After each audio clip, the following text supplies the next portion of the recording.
मुझे मीठा बहुत पसंद था। यूं ही रोज मेरे पति ननद और सास से छुपाकर मेरे लिए बालूशाही मिठाई लाते। जब मैं दिन भर घर के सारे काम करके थक जाती तो रात को मेरे पति मुझे वो मिठाई खिलाते और कहते, ये मिठाई बहुत महंगी है, सिर्फ तुम्हारे लिए लाता हूँ। मैं पति की मोहब्बत देखकर शर्मिंदा सी हो जाती, मगर वो मिठाई जब भी मैं रात को खाती तो मुझे एक गहरी नींद आ जाती और सुबह उठती तो अजीब सी हालत होती। यूं ही एक रात मिठाई खाने का ड्रामा किया और नाटक करके जैसे ही लेटी, एक दिन में काम करते हुए अचानक बेहोश हो गई। जब मुझे होश आया तो मुझे अजीब सी बेचैनी होने लगी, पर इसके साथ ही मेरे पति का रवैया मेरे साथ एकदम से बदल गया। एक दिन मैंने अपने पति को बताया कि मुझे मीठा बहुत पसंद है, पर आपके घर में तो मीठा ही कभी कभी बनता है। मैंने ये बात की ही थी कि अगले दिन ही जब रात के वक्त मैं थकी हारी कमरे में आई तो मेरे पति ने मेरे सामने एक डब्बा रखा। मेरे पूछने पर उन्होंने बताया, तुम्हारे लिए बालूशाही मिठाई लाया हूँ। अपने पति की बात सुनकर मैं हैरान हो गई। आज से पहले तो कभी मेरे लिए कुछ भी नहीं लाए थे, कि अचानक से बालूशाही मिठाई क्यों लाए हैं।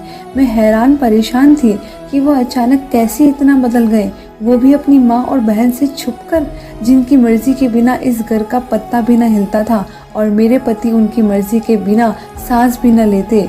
वो कैसे मेरे लिए उनसे छुपकर मिठाई ले आए हैं। मुझे कुछ बात हजम नहीं हुई, पर मिठाई खाने के फौरन बाद मुझे नींद आने लगी और मुझे एहसास ही न हुआ कि कब मैं गहरी नींद की वादियों में चली गई। सुबह जब मेरी आँख खुली तो मेरा सर चकराने लगा, मेरी अजीब सी हालत हो गई। मुझे यूँ लगा जैसे मैं अभी गिर जाऊंगी, पर मैं उठी और थोड़ा फ्रेश हुई। जैसे ही किचन में आई मुझे सांस ने घूर कर देखा, जैसे न जाने मैं क्या करके आई हूँ, इतनी देर से क्यों उठकर आई हूँ। मेरी सास ने आज पहली दफ़ा मुझसे ऐसा सवाल किया कि मैं देर से क्यों उठी। मुझे लगा उन्हें मिठाई वाली बात पता चल गई है, पर जैसे ही वो मुझे बातें सुनाने लग गई मुझे कुछ और ही महसूस हुआ। मैंने अपने पति असलम के बारे में पूछा कि वो चले गए हैं, तो और क्या, तुम्हारा इंतज़ार में बैठा रहता। मैं अपनी सास की बातें सुनकर मैं अपना नाश्ता बनाने लग गई थी। मेरी सास मुझे अजीब सी नज़रों से देख रही थी, मुझे जैसे आज कुछ और ही नज़र आ रहा होगा। एक बार तो वो मेरी हालत देखकर मुस्कुराने लगी। मुझे अभी भी अपनी तबीयत पहले से हटके लग रही थी। अब तो मुझे यकीन हो गया था कि असलम मुझसे नाराज़ हो गए होंगे। मेरा सारा दिन परेशानी में गुजर गया। रात को जब मैंने किचन के सारे काम ख़त्म कर लिए तो मेरी सास ने मुझे अपने कमरे में बुलाया और मुझसे अजीब अजीब सवाल करने लगी। मैंने पढ़ाई कहाँ से हासिल की है, किधर किधर जाती थी, मुझे खाने में क्या अच्छा लगता है। पहली दफ़ा वो मुझसे अजीब सवाल कर रही थी। मुझे दाल में कुछ काला लगा। वो बिना वजह तो ये सब नहीं पूछ सकती। उनकी बातों का जवाब देकर जब मैं कमरे में गई तो असलम सामने मुझे एक कल की तरह मिठाई दी और मैं खुश हो गई। वो मुझसे नाराज़ नहीं है। मैं मज़े से मिठाई खाने लगी और वो मुझे अजीब सी नज़रों से देख रहे थे। मैं सोचने लगी कि ये सारे मुझे ऐसे क्यों देख रहे हैं। मैंने पूछा, क्या हुआ, आप मुझे ऐसे क्यों देख रहे हैं। मैंने उनकी निगाहों में चुभन महसूस की। पहले उन्होंने कभी भी मुझे ऐसे नहीं देखा था जैसे वो मुझे आज देख रहे थे। कुछ नहीं हुआ, एक बात कहूँ, तुम हमेशा मेरे साथ ही रहना। मुझे हैरानी हुई। वो अजीब अजीब बातें करने लगे और मुझे उन बातों पर गुस्सा भी आता और अजीब भी लगता। वो बदलने लगे थे और असलम का ये बदलाव मुझे डराने लगा था। न जाने वो मुझसे क्या चाहते थे। मेरी नींद से आंखें बंद होने लगी। अपनी बंद होती आंखों से मैंने ये देखा कि वो मुझे देखकर मुस्कुरा रहे हैं। उनकी मुस्कुराहट में न जाने क्या था। मैंने कोशिश की कि मैं अपनी आंखें खोलूं, पर मैं सो गई गहरी नींद। अगले दिन मेरी दोपहर को आंख खुली। मेरी तबीयत बहुत अजीब हो गई थी। मैंने बैठने की कोशिश की लेकिन मैं उठ न सकी। मुझे घबराहट होने लगी। मेरे हाथ कांप रहे थे। मैंने अपनी ननद को काफ़ी बार आवाज़ दी, पर उस तक शायद मेरी आवाज़ ही ना गई। खुद को संभालती हुई जैसे ही मैं नीचे आई, सामने ही मेरी ननद और सास बैठी हुई थी और उन तक आसानी से मेरी आवाज़ आ सकती थी। न जाने वो मेरे बारे में क्या बातें कर रही थी। मुझे देखते ही खामोश हो गई। क्या हुआ है, आप क्या बातें कर रही थी। मेरे पूछने पर दोनों ने एक दूसरे की तरफ देखा। मेरी सास का रंग फीका हो गया। उन्हें लगा जैसे मैंने उनकी बातें सुन ली। मुझे यकीन हो गया था कि बात मेरे बारे में ही हो रही थी। आखिर ये मेरे साथ क्या कर रही थी। माँ बेटी मुझे दोनों पर शक होने लगा। मेरी तबीयत भी खराब रहने लगी थी। मैं वहाँ से किचन में गई। मेरी सास और ननंद वहाँ से उठकर कमरे में चली गई। मुझे अपने पति पर भी उस वक्त गुस्सा आने लगा। वो मुझसे क्या चाहते थे।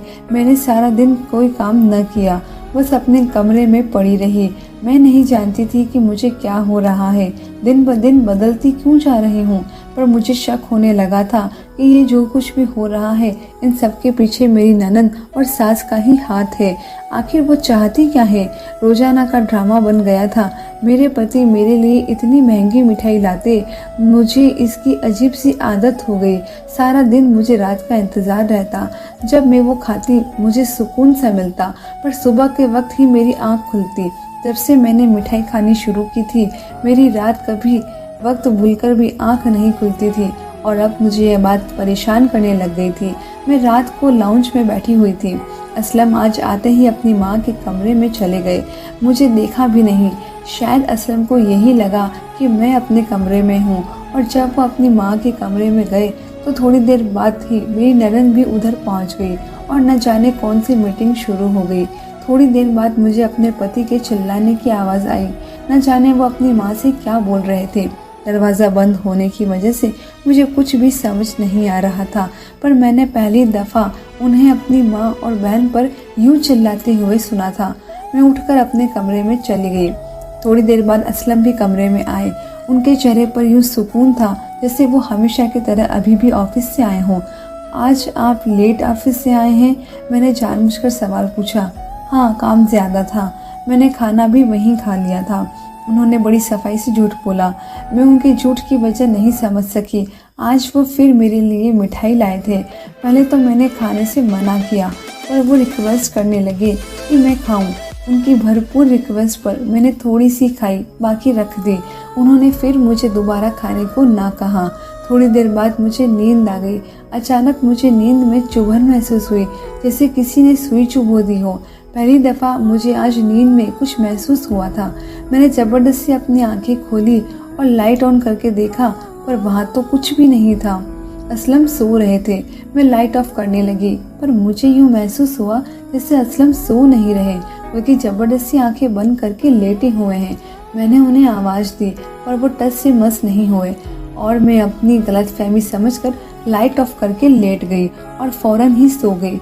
मुझे नींद में यूँ महसूस हुआ जैसे कोई मेरे पास ही बातों में लगा हुआ है, लेकिन मुझ में आंखें खोलने की हिम्मत नहीं हुई, ना ही मुझे बातें की समझ आई। पर इतना ज़रूर सुनाई दे रहा था कि कोई बोल रहा है और बातें हो रही हैं। सुबह मेरी जल्दी नींद खुल गई। असलम किसी से फ़ोन पर बात कर रहे थे। मुझे जागता देखकर फ़ौरन उन्होंने कॉल काट दी। मैंने उनसे रात के बारे में पूछा। रात को आप किसी से बातों में लगे हुए थे? हमारे कमरे में कोई और भी था क्या? मेरी बात सुनकर असलम एकदम से घबरा गए। उनका चेहरे का रंग उड़ गया। मैंने नासमझी में उन्हें देखा। कोई भी नहीं था। वो ऐसे घबरा गए जैसे चोर चोरी करके पकड़ा जाए। न जाने वो क्यों घबरा गए थे। आप परेशान न हो, मैंने शायद कोई सपना देखा हो। अक्सर सपने में भी ऐसा होता है, मैंने मुस्कुराते हुए कहा। वो भी कहने लगे, हाँ ऐसा ही है, लेकिन मुझे दाल में कुछ काला लगने लगा। सारा दिन मेरी सास मेरे साथ उखड़ी रही। मुझे बहुत अजीब लगता अपनी सास का ये रवैया। ये मेरी वही सास थी जिसने कितनी मिन्नतें करके मेरी माँ बाप से मेरे हाथ मांगा था। कैसे जब ये मुझे घर में ब्याह कर लाई थी, मेरे पैर ज़मीन पर नहीं लगने देती थी। जब भी मेरा कहीं से रिश्ता आता मेरे माँ बाप इनकार कर देते, या न जाने मेरी माँ बाप ऐसा क्यों कहते कि रिश्ते वाले खुद ही इनकार करके चले जाते। मुझे कभी इस बात की समझ न आई। फिर एक दिन मेरी सास अपने इकलौते बेटे के लिए मेरा हाथ मांगने गई। वो पहली औरत थी जिन्होंने इतनी विनती करके मेरा रिश्ता मांगा था। माँ बाप ने भी दे दिया। फिर न जाने क्या हुआ, मेरी सास ने रिश्ते से इनकार कर दिया और मेरे माँ बाप बजाय उदास या परेशान होने के इनकार होने पर खुश हो गए। मुझे कभी ये बात समझ में न आई कि मेरे माँ बाप रिश्ते से इनकार क्यों करते हैं। वो क्यों मेरी शादी नहीं होने देते। कुछ दिन बाद मेरी सास फिर से आ गई और कहने लगी, मुझे आपकी बेटी को ही बहू बनाना है। वो कहती थी, हम सब कुछ कर लेंगे, आप फिक्र ना करें, आपकी बेटी का घर बर्बाद नहीं होगा। मुझे आज तक अपनी सास की वो बातें याद है, पर ये नहीं जान सकी कि उन्होंने ये बातें क्यों की थी। लेकिन शादी के शुरू के दिनों में मेरी सास बहुत अच्छी थी। अब अचानक इतना बदल कैसे गई थी, मुझे बिल्कुल भी समझ नहीं आ रहा था। मेरी जिंदगी में क्या हो रहा है। पर मैं अपने पति पर शक नहीं करना चाहती थी। वो तो मुझसे इतनी मोहब्बत करते थे। कभी कभी उनकी मोहब्बत के सामने मैं शर्मिंदा हो जाती। वो मेरा इतना ख्याल रखते हैं कि मेरे लिए अपनी माँ से भी झगड़ लेते हैं और मैं उन्हीं पर शक करती हूँ। मैं लाउंज में दोपहर के वक्त बैठी हुई थी। अचानक से मेरी सास मेरे पास आई और गुस्से से बोली, बहुत तेज हो गई हो, मेरे बेटों को उंगलियों पर नचाना चाहती हो, ये नए नए ड्रामे करके क्या साबित करना चाहती हो। जानती हूँ ये जो तुम मेरे बेटे को जलील कर रही हो, उसे परेशान कर रही हो, ये तुम्हारे सारे ड्रामे हैं। न जाने मेरी सास क्या बोल रही थी। अभी वो मुझे कुछ बता नहीं वाली थी कि उसी समय असलम आ गए और उन्होंने अपनी माँ को रोक दिया। जैसे अगर वो न रुकता तो वो बहुत बड़ा राज बता देती मुझे। खैर मैं उठकर अपने कमरे में चली गई। मेरे पीछे पीछे असलम भी आ गए। मैं बिल्कुल खामोश थी, मैं कुछ जानती ही नहीं थी। इसी वजह से कुछ बोल भी ना सकी, क्योंकि मेरे पास कहने को कुछ नहीं था और मुझे अपनी सास की कोई बात समझ नहीं आई। वो किस ड्रामे की बात कर रही थी, मैं कौन सा ड्रामा कर रही हूँ। अक्सर अब मेरी सास जाकर मेरी कमरे की तलाशी लेती, कभी मेरे कमरे से कोई चीज़ उठाकर लाती तो कभी कोई। मैंने भी कभी उनसे कोई सवाल नहीं किया। मैंने असलम से उनके जल्दी आने की वजह पूछी, पर उन्होंने कोई जवाब नहीं दिया और बाहर चले गए। रात के वक्त आए, मैं उनके इंतज़ार में सो चुकी थी। उन्होंने ही आकर मुझे उठाया और मुस्कुराते हुए कहा, थोड़ा सा इंतज़ार कर लेती, मुझे आना ही कर रही था और लगता है अब मीठा पसंद नहीं रहा तुम्हें। पहले तो बड़े जोश से खाती थी मिठाई। मैंने उनकी बात सुनी और मुस्कुराने लगी। मैं तो अब भी खाती हूँ, ये कहकर आज भी मैं जी भरकर खाने लगी। पर जैसे जैसे मैं वो खा रही थी, मेरा सिर चकरा रहा था। अचानक मैंने देखा कि कमरे में कोई लड़की दाखिल हुई है, पर उस वक्त तक मुझ में इतनी हिम्मत ही नहीं थी कि मैं आंखें खोल के रखूं। मुझे इतनी सुकून की नींद आ रही थी कि मैं दुनिया से बेगाना होकर उस वक्त सोने के लिए बेताब थी। तकिए पर सर रखते ही मुझे सुकून सा मिला और उस वक्त मुझे कोई हर्ज नहीं था कि कमरे में कोई लड़की आई है या लड़का। मुझे बस सोने से मतलब था। तो मैं सुकून की नींद सो गई, ये सोचे बिना कि वो लड़की मेरे कमरे में क्या करने आई थी, वो भी इतनी रात के वक्त। यहाँ तक कि मेरा पति भी कमरे में मौजूद था। सुबह उठकर मैं यही सोचने लगी कि आखिर वो लड़की कौन थी और क्यों मेरे कमरे में आई थी। सारा दिन मेरा उसी परेशानी में गुजर गया। मैंने फैसला कर लिया था कि अब से मिठाई नहीं खाऊंगी। सब कुछ इसी की वजह से हो रहा था। जब से मैंने वो खानी शुरू की थी, सारे ही बदल गए थे। मेरी सास और नरन का मेरे साथ बुरा रवैया हो गया और मेरे पति का मेरे साथ अच्छा हो गया। रात के बाद जब असलम मिठाई लाए, मैंने सोचा कि मना कर दूं, पर मैं नहीं कर सकी। जितनी प्यार से वो मुझे दे रहे थे, वो मुझे मिठाई पकड़ाकर बाहर चले गए। थोड़ी देर बाद आए तो मैं तकिए पर सर कर के सोने का ड्रामा करके पहले असलम के न जाने किससे बात कर रहे थे। मुझे कुछ समझ में न आई। मैं अभी सोने वाले अंदाज में लेटी रही। फिर मुझे सच में नींद आने लगी जब काफ़ी रात हो गई। रात के 12 बजे का वक्त था कि कोई कमरे में दाखिल हुआ। मैंने हल्की सी आंखें खोलकर देखा। असलम ने जो उससे बात की वो सुनकर मुझे यूँ लगा कि किसी ने मेरे सिर पर बम फोड़ दिया। मेरी माथे पर पसीना चमकने लगा। सोए हुए भी मुझे एक पल के लिए असलम से नफरत हो गई। वो शख्स कौन सी दवाइयों की बात कर रहा था, मुझे कुछ समझ न आया। अचानक वो दूसरा शख्स मेरे पास आया। मुझे बाजू पर चुभन होने लगी। उन दोनों की बातें सुनकर मेरी रूह भी कांप गई और जैसे ही मुझे उसने इंजेक्शन लगाया, मुझे यूँ लगा कि किसी ने मेरी जान निकाल दी हो। ना जाने वो क्या था। मेरा दिल किया कि मैं चीखने लगूं, चिल्लाऊं। मेरे लिए बर्दाश्त करना मुश्किल हो गया। मुझे समझ ही नहीं आया कि मेरे साथ हो क्या रहा है, लेकिन मैं बर्दाश्त करके लेटी रही। न जाने मुझसे असलम क्या चाहता था और ये सब क्या था। सुबह मैं उठी तो मेरी आंखें लाल हुई थी। आज मेरी हालत पहले से भी ज़्यादा बुरी हो गई थी और मुझे यकीन हो गया था कि मुझसे असलम कुछ छुपा रहे हैं। असलम ही नहीं बल्कि उनकी माँ भी कुछ छुपा रही थी। और ये सब न जाने मेरे साथ क्या खेल खेल रहे हैं, मुझे कौन से कामों में इस्तेमाल कर रहे हैं। नफरत होने लगी अपने पति से। मेरा दिल करने लगा कि मैं सब कुछ छोड़कर अभी के अभी अपने घर चली जाऊं। उस वक्त मैं बहुत तकलीफ में थी। पूरा दिन मैं अपने कमरे से बाहर ना निकली। रात के वक्त जब असलम घर आए तो मैंने उनसे कोई भी बात ना की। उनका रवैया भी आज मेरे साथ अजीब सा था। उन्होंने भी मुझसे कोई बात नहीं की। अचानक मेरी नज़र असलम की बाजू पर गई, जहाँ पर पट्टी बंधी हुई थी। आज वो मेरे लिए मिठाई भी नहीं लाए थे। मैंने कोशिश की कि पूछूं कि हाथ पर क्या हुआ है, मिठाई क्यों नहीं लाए, पर मुझे कल रात वाली बात याद आ गई। मेरा दिल किया कि पूछूं वो मुझसे क्या चाहते हैं। कई बार कोशिश भी की, लेकिन फिर खामोश हो गई कि अगर मैं गलत हुई तो। फिर कल रात जो मैंने देखा वो सब कुछ सोचने लगी। असलम अचानक क्यों बदल गए थे? कुछ तो इनके दिमाग में भी चल रहा था जो वो मुझे नहीं बता रहे थे। अगर कल रात में सब कुछ ना देखती तो ना जाने मेरे साथ क्या कर देते। इसके बाद काफ़ी दिन हमारे बीच कोई खास बातचीत नहीं हुई, पर मैं अजीब सी होने लगी। मेरी तबीयत हर वक्त ख़राब रहने लगी। मुझे यूँ लगता कि जैसे मेरा सिर अभी फट जाएगा। मैं सारा दिन और पूरी रात बेचैन रहती। मेरा दिल भी घबरा रहा था। असलम अब घर रात को देर से आने लगे और अपनी माँ के कमरे में चले जाते। जिस दिन असलम कमरे में न आते मेरी तबीयत खराब होने लगती, जैसे मुझे वो लोग कुछ कर रहे हों। आज भी वो काफ़ी रात को कमरे में आए। असलम क्या चाहते हो आप मुझसे? बात क्यों नहीं करते? मैं आपसे बात करूं तो जवाब नहीं देते। कभी हाल पूछा है मेरा कि सारा दिन तबीयत कितनी ख़राब रहती है? मैंने आज गुस्से में तंग आकर कह ही दिया था और वो मुझे अजीब सी नज़रों से घूरने लगे। मैं उन्हें देखती रही। वो मुझे बिना कोई जवाब दिए वहाँ से चले गए।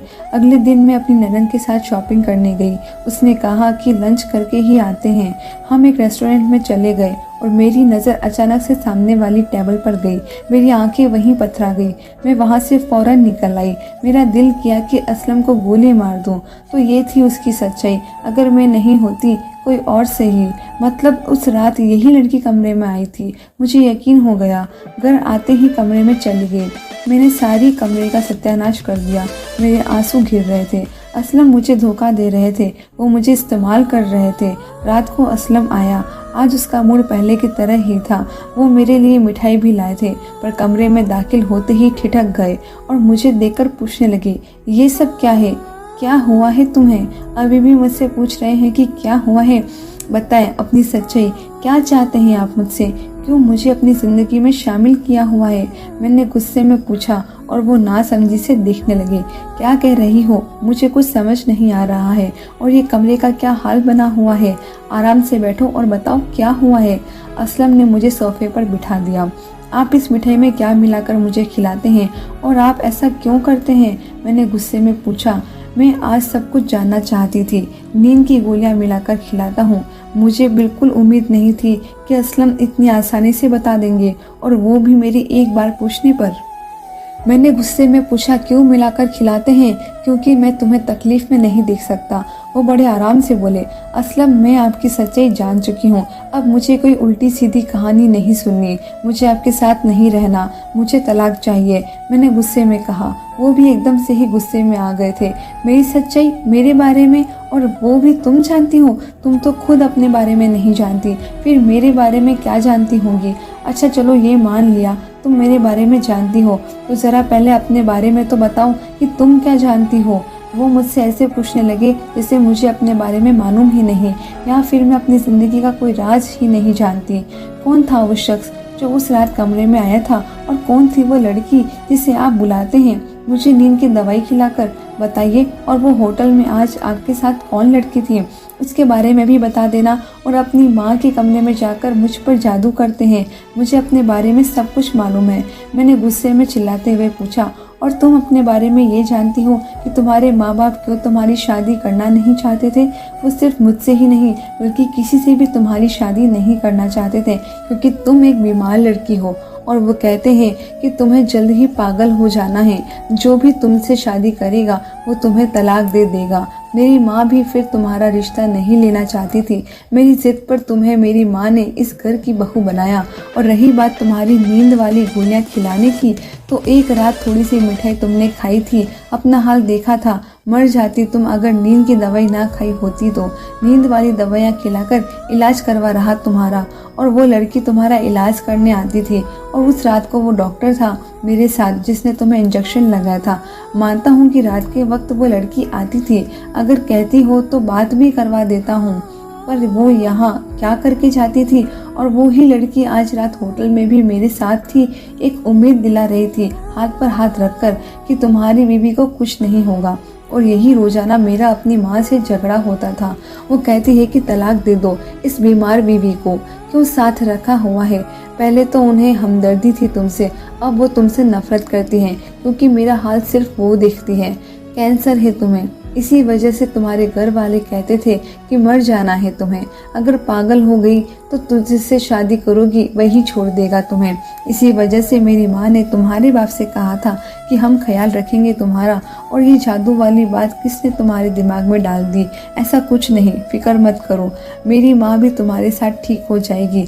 असलम ने मुझे सारी सच्चाई बता दी। असलम की बातें सुनते सुनते मुझे एहसास ही नहीं हुआ कि कब मेरी आंखों से आंसू गिरने लगे। मेरा दिल किया कि इस जमीन फटे और मैं इसमें समा जाऊं। मैं कितना इस शख्स को गलत समझ रही थी, और मेरे लिए वो अपना सब कुछ कुर्बान कर रहा था।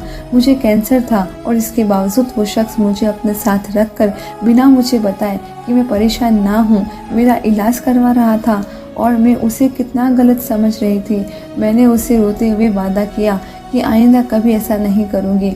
वो भी मुस्कुरा दिए। जानता हूँ अब तुम कभी ऐसा नहीं करोगी और तुम जल्द ही ठीक भी हो जाएगी। असलम मुझे दिलासा दिया। धन्यवाद दोस्तों।